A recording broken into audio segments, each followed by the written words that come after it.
Okay, so now we're going to look at the rise of the new monarchies, these new dynastic states, Western, Central, and Northern Europe um, in the period in early modernity.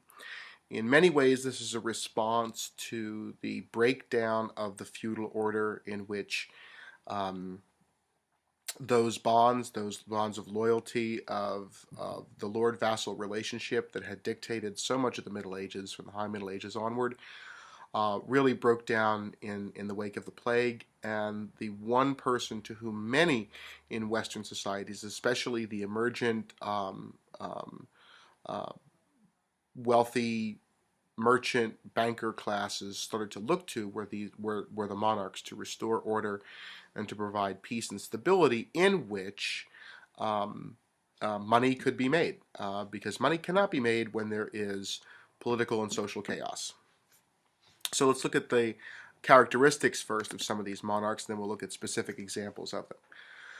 As I said a moment ago, this is the reorganization of these territorial states in the wake of the plague. This is especially true for France, England, and Spain. It will not be so true for the Holy Roman Empire and for Italy. During the plague years and the immediate after effects, the nobility and gentry are decimated. This happens in England and France because of the Hundred Years' War.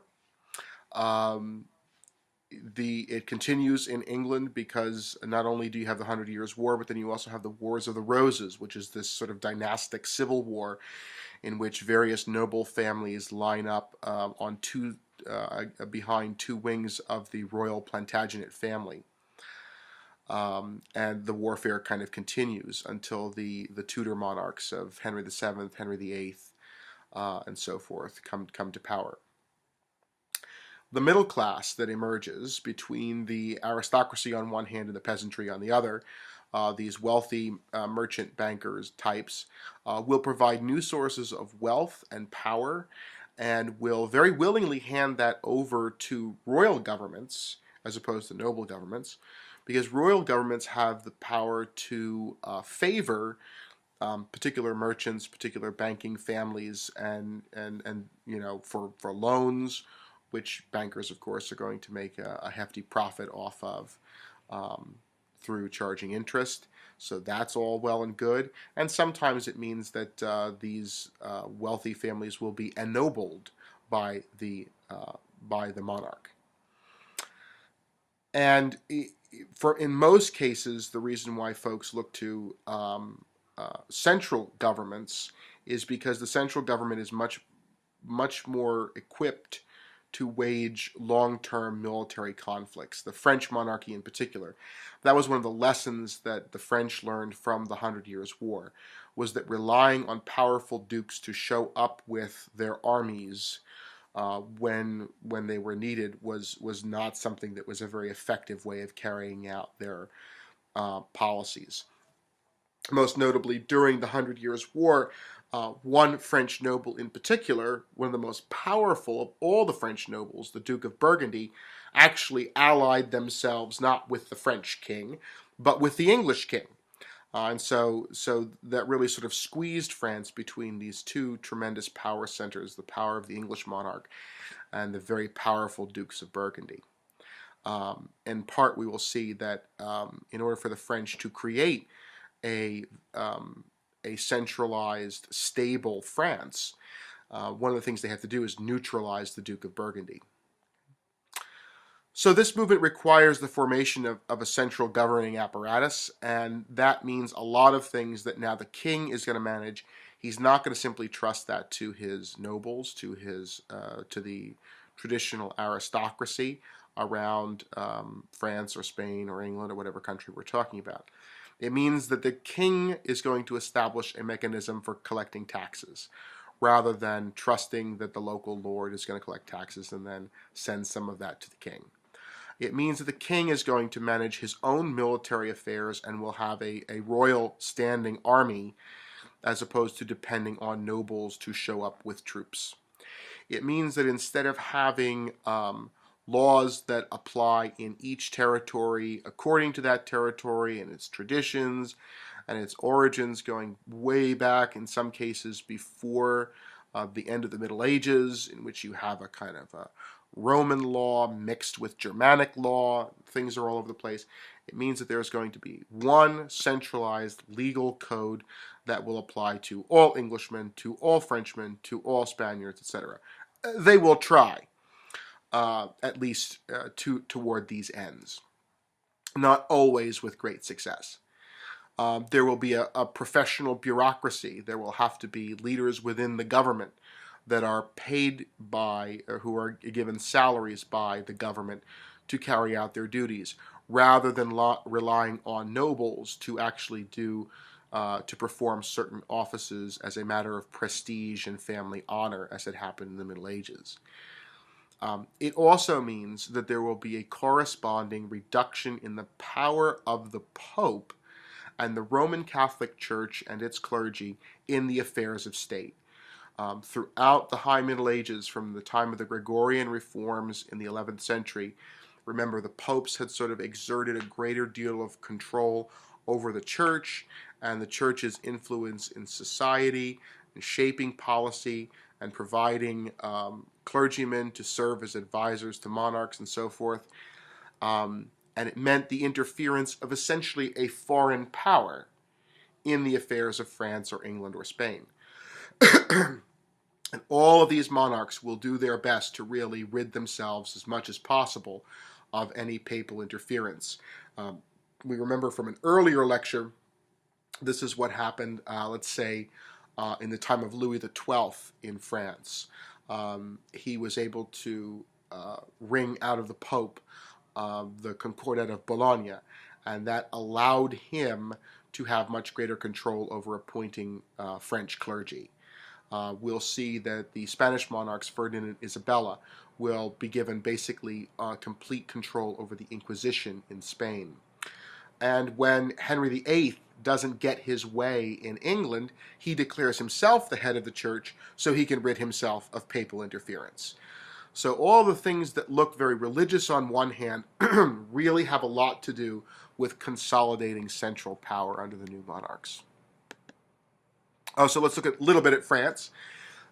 Two monarchs in particular here, Louis XI and Charles VIII.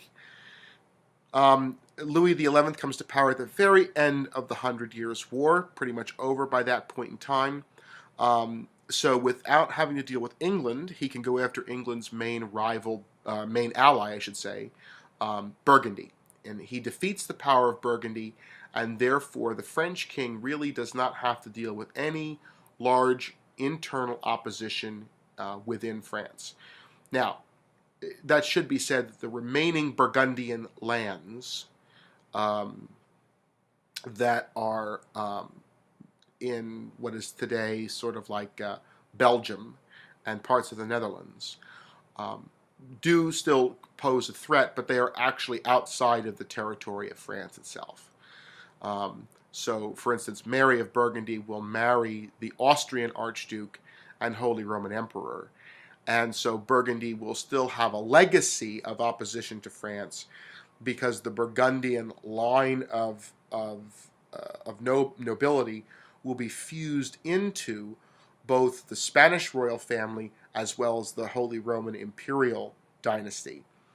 So Burgundy will have a little bit of an echo of opposition to the French government.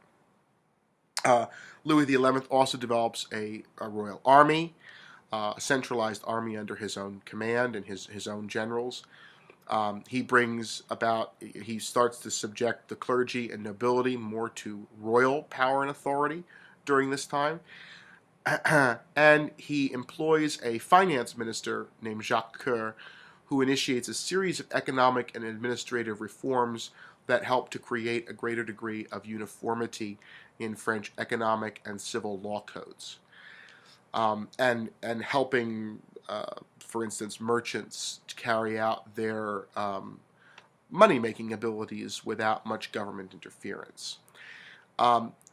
One should also, though, point out that Louis XI is very hesitant to use his military power and influence, unlike his son Charles VIII, who is very willing to begin throwing around French power uh, in a way that wasn't so successful, actually. He initiates the invasion of Italy, the Habsburg, what was really one of the first of the Habsburg-Valois Wars, or what will lead to those conflicts, in which the French begin to meddle in Italian affairs.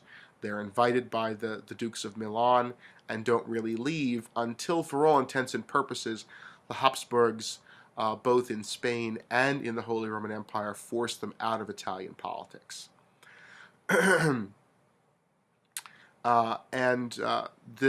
This invasion of Charles VIII really, and it brings down the sort of the end of the peace between the Italian city-states, and therefore that time of prosperity that Italy enjoyed so much. Some historians argue that the French invasion marks the end of the Italian phase of the Renaissance. In England, the story is a little bit different. After the 100 Years' War with France, the royal family, the king at the time, Henry VI, is just a child. And the management of the 100 Years' War did not go so well, and eventually Henry VI is blamed for this. And so he gets a challenge from another branch of his own Plantagenet family, the Dukes of York. Henry VI's grandfather was the Duke of Lancaster, and so the wars of the so-called Wars of the Roses were seen as wars between these two competing factions within the Plantagenet family that had ruled England since the 1100s. In the end, and it teeters back and forth between York and Lancaster. In the end, the Yorkist king, Richard III, is defeated by a kind of upstart, an ally of the Lancastrian family, who is a half-brother. A half-brother of Henry VI. And that is, his name is Henry Tudor. And so this really initiates a new dynasty in English royal history, a big break with the Plantagenet past. And the Tudors are the first really modern and Renaissance rulers in England. And they really strive to increase the power of kingship over and against the feuding hostilities of the different nobles in England. The Court of the Star Chamber is introduced in order to restrict the power of the nobility during this time. But nobles are still allowed to air their grievances in Parliament. So one venue is opened up, but Parliament is composed of the church, the nobles, and the commoners, and they all have to sort of get along. And it puts the nobility in greater competition with other factions within English society, and therefore compromise is much more the word of the day. And the kings then can serve to arbitrate between these rival factions. And of course, if the king is at the center of all agreement, that correspondingly increases the power of the king. Standardized laws and tax policies are the watchword, but England is in a sense, is a smaller realm than France and Spain. Territorially, its population has been, if we consider just England itself, a little bit more monolithic. There's much greater diversity in sort of ethnic backgrounds and traditions in Spain and France. And so therefore, there had already been a fairly long-standing policy of standardized laws and tax policy in England, going back to actually the first Plantagenet king, Henry II. Spain. In many ways, Spain is a very new country. The idea of Spain is a very new country in the early modern period. Ferdinand of Aragon and Isabella of Castile, two prominent kingdoms on the Iberian Peninsula wed in the middle of the 15th century. And they are called the Catholic monarchs because they really, behind them, they enforce Catholicity throughout Spain.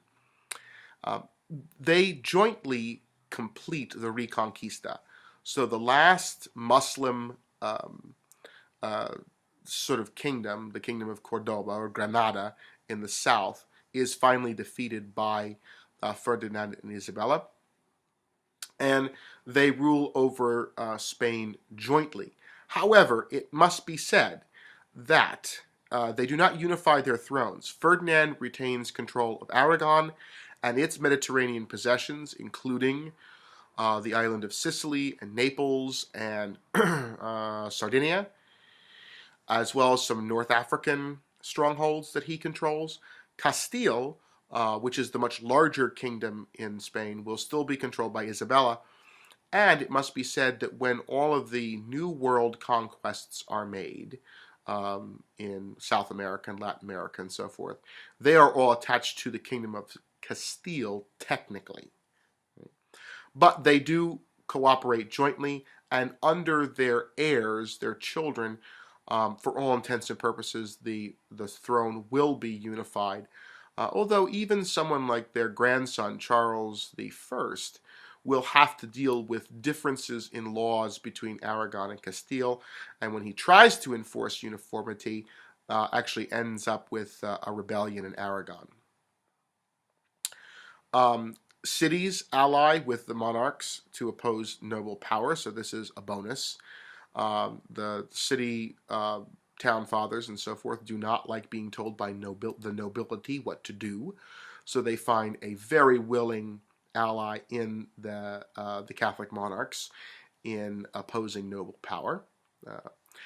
They also, as I mentioned a moment ago, they bring about the Inquisition to bring about religious conformity in Spain. This has to do with the fact that under Muslim control, there really actually was a great deal of religious tolerance. Jews were very much tolerated, obviously Muslims, Christians. In order to create a unified Spain, Ferdinand and Isabella feel that Spain must double down behind a truly Christian and therefore Catholic understanding of what it means to be quote-unquote Spanish. They take aim at people who are still practicing Islam and those who had converted to Christianity but were still suspected of being secret Muslims, the conversos. And these folks are expelled from Spain, as is a number in the Jewish population. They are not tolerated in Spain as well.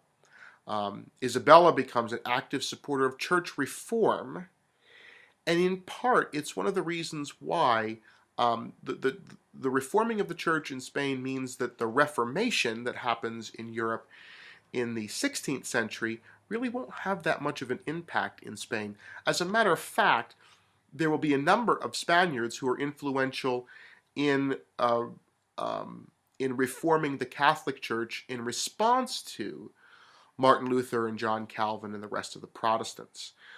Folks like Teresa of the spirituality of Teresa of Avila, St. John of the Cross, and most importantly, the Spaniard Ignatius of Loyola.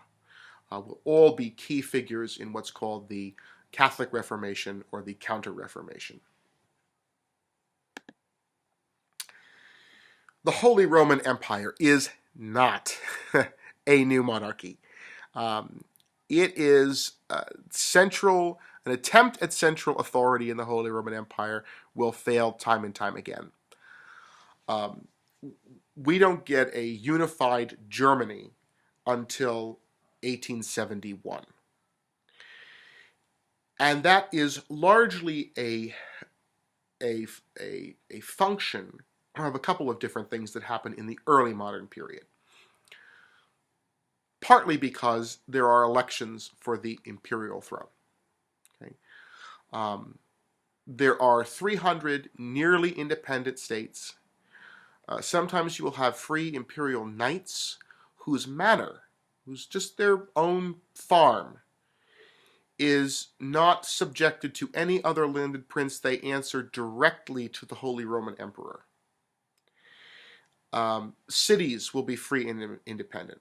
And then you will deal with the larger principalities like Bavaria or Saxony, um, or Württemberg or Hesse.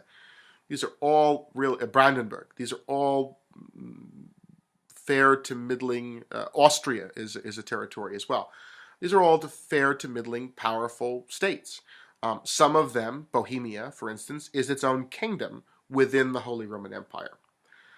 And the elections for emperor were enshrined in the Golden Bull of 1356, and sets a certain number of electors who have to gather every time a member of the emperor dies and a new emperor is needed. It is not always assumed that a member of the same family, the child of the previous emperor, will be the next emperor. There will be an election, and the election usually means that whoever has the most money and who makes the most concessions to the nobles will become the next emperor.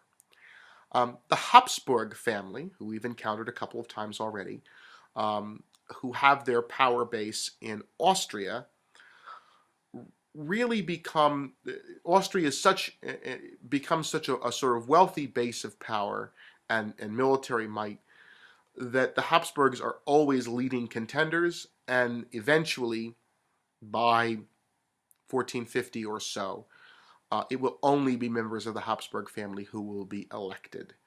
But every time there is an election, there's always a little bit of a chance, by the nobles to get a crack at, wringing out one more concession, one more freedom for the nobles, one more general assembly or court in which they can air their grievances and so forth and so on. The tradition of Habsburg rule, continuous Habsburg rule, really begins with Maximilian I, who we've seen already. He marries Mary of Burgundy, who controls the territories that remain of Burgundian power after Louis XI, the French king, defeats the main power of Burgundy in France. So, and her territory largely consists of Belgium and the Netherlands. So strategically, very, very important, very, very wealthy, will become an engine of the Industrial Revolution eventually. Certainly a wealthy merchant area in that northern revival of trade. Maximilian will oppose the French in Italy and will largely be victorious at holding them pretty much out of Italy. He also makes a very strategic alliance by marrying his son, Philip, to Joanna. Sometimes she's called Joanna the Mad, who is the elder daughter of Ferdinand and Isabella. Okay. Ferdinand and Isabella's younger daughter, Catherine, marries Henry VIII, who will become King of France. So there will be a very powerful connection between the Holy Roman Empire, Spain, and England. And if you can imagine that on a map, where those three territories are located, they encircle France. And so this kind of dynastic alliance system is designed to squeeze the French as much as possible. And so we see, for at least a brief period of time, what almost looks like a universal monarchy, a revival of Western European imperial authority. Almost. Charles I, the King of Spain, born around 1500, is, as I said, the son of Philip of Burgundy and Joanna the Mad of Castile. He is King of Spain in his own right. His mother is seen as not fit to rule. So when his grandfather, Ferdinand, dies, and his father, Philip, predeceases Ferdinand, the throne passes to the very young Charles, who in 1519, because of his grandfather, Maximilian, is seen as the heir presumptive of the Habsburg family. He is elected Holy Roman Emperor. He has a lot of money behind him. He is the Archduke of Austria. He is the Duke of Burgundy. He is the King of Spain. He's got a lot of money, and a lot of people are willing to loan him even more money. So he also comes to power as Charles V. That's how he's counted as Holy Roman Emperor, and typically is known in history textbook as Charles V. Even in Spain, he's technically the Spanish King Charles I, but they all refer him as Carlos Quintes. As I said, he contracts an alliance with England via his aunt. So he has a very powerful alliance with England as well. And he uses his lands to wage war on France and the papacy, both of which had opposed his election as emperor. The Pope was not too thrilled about the Spanish monarch because the popes were afraid that the Spanish, which already had an interest in Spain, which already controlled the Kingdom of Naples, would now attempt to reunite Italy with the Holy Roman Empire, as it had been in the early Middle Ages.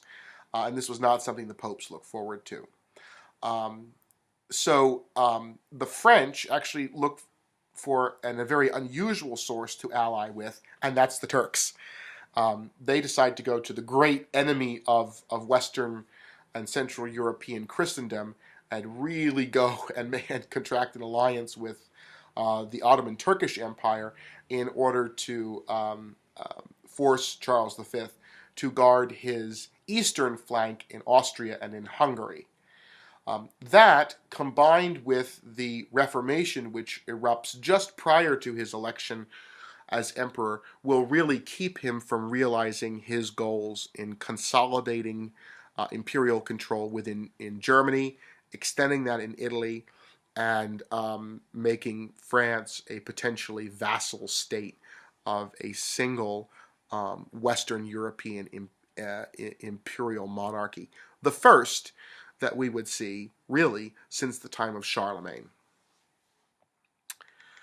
All right, now I think it's appropriate at the end that we do a little bit of compare-contrast between the late Middle Ages and the Renaissance. A little bit of a recap of everything we've looked at so far. The late Middle Ages, if we look at economy, economy was very regional. It focused on some fairs, which could bring trade in from further afield. But for the most part, the manor was a very self-sufficient type of economy. Whereas during the Renaissance, long-distance trade revives, and we see a greater flow of goods and a greater material culture that people will become used to in the early modern period. Feudalism, the lord-vassal relationship, very personal, very dynastic, very committed to families and honor and so forth. It all comes with feudalism. Starts to wane, largely as a result of the plague. In some cases, city-states become the dominant political organization of the day, as we see in Italy or as we see in Northern Europe. But in some other places, we've seen centralized monarchies, the Spanish, the French, and the English being the most notable. In the Middle Ages, scholasticism from the High Middle Ages onward had been the order of the day. That was the very kind of logical, grammatical style of learning. It was very kind of abstract in a lot of ways. There wasn't a lot of necessarily application to that in everyday parlance. It was very theological. Humanism embraces many types of human studies, including theology, but also history, geography, science, ancient philosophy, letters, different ideas, and really is all about a return to authoritative sources, original sources, not mediated through commentaries. The Gothic style of the late Middle Ages, which had been innovative in its own time and quite lovely, if you ask me. I'm a big fan of Gothic architecture, gives way to a revival of, and reinterpretation, one must say. We're not building Greek temples in the Renaissance, but we're building churches, we're building homes, we're building public buildings that are very evocative of the Greek and the Roman tradition, as we saw, let's say, in the works of Palladio. And in the late Middle Ages, we saw the dominance of the three estates, the three big categories of society: the clergy, the nobility, and the peasantry. And this will really be the way in which a lot of countries throughout the modern period will look at the relationships between various groups of people.